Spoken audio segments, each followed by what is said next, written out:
கட்டட மேஸ்திரியை காரில் கடத்திய பெண் உட்பட 5 பேரை கைது செய்து குடியாத்தம் போலீசார் தொடர்ந்து விசாரணை மேற்கொண்டு வருகின்றனர். இதுகுறித்த விவரங்களை நமது செய்தியாளர் சிவராமன் வழங்க கேட்கலாம். சிவராமன், வணக்கம். கடத்தல் குறித்த விவரங்களை பதிவு செய்யுங்க. அந்த கட்டிட மேஸ்திரியை கார்ல இப்ப கடத்தி இருக்கிறாங்க. பெண் உள்ளிட்ட 5 பேர் கைது செய்யப்பட்டிருக்கிறார்கள். குடியாத்தம் போலீசார் வழக்கு பதிவு செய்து விசாரணை நடத்தி வருகிறார்கள். கட்டுமான பணி செய்த போது வீட்டில் வைத்திருந்த அரை சவரன் தங்க நகை காணாமல் போனது. மேஸ்திரி சங்கர் திருடியது பார்த்தீங்கன்னால் அங்கு கண்டுபிடிக்கப்பட்டது. தலைமறைவான சங்கர் ஊருக்கு வந்த நிலையில் அவரை கடத்தியதாக ராஜ்குமார், சுமதி ஆகிய இருவரும் கைது செய்யப்பட்டனர். உடந்தையாக இருந்த மேலும் 5 பேர் கைது செய்யப்பட்டிருக்கிறார்கள். வேலூர் மாவட்டம் குடியாத்தம் அருகே தட்டாங்குட்டை பகுதியைச் சேர்ந்தவர் சங்கர் மேஸ்திரி வேலை செய்து வருகிறார். அணைக்கட்டு அடுத்த ஆசனாம்பட்டு பகுதியைச் சேர்ந்தவர் ராஜ்குமார். இருவரும் நண்பர்கள்.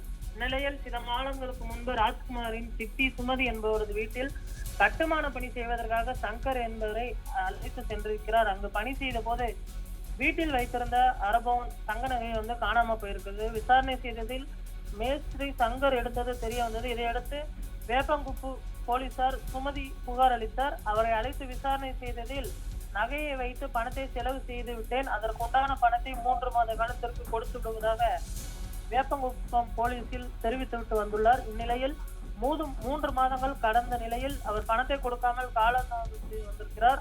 1 மாத காலமாக தலைமறைவாக இருந்து வந்துள்ளார். அதையடுத்து அவருக்கு ஊருக்கு வந்துள்ளதாக தகவல் ராஜ்குமாருக்கு கிடைத்திருக்கிறது. இதையடுத்து சுமதி மற்றும் ராஜ்குமார் ஆகிய இருவரும் காரை எடுத்துக்கொண்டு சங்கர் வீட்டுக்கு சென்று உள்ளனர். அங்கிருந்த சங்கரிடம் பிரச்சனை ஏற்பட்டிருக்கிறது. இதையடுத்து வேப்பங்குப்பம் போலீசார் உன்னை அழைத்து வர சொன்னதாக கூறி சங்கரை காரில் ஏற்றி தற்பொழுது அவரை கடத்தியிருக்கின்றனர்.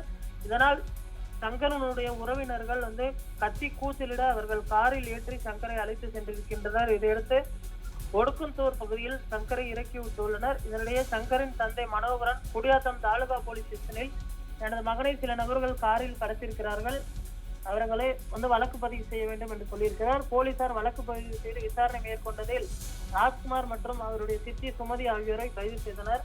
மேலும் கடத்தலுக்கு உடந்தையாக இருந்த குடியாத்தம் பகுதியை சேர்ந்த ரமேஷ், அஜித்குமார், விஜயகுமார் ஆகிய 5 பேரையும் குடியாத்தம் தாலுகா போலீசார் கைது செய்து விசாரணை மேற்கொண்டு வருகிறார்கள்.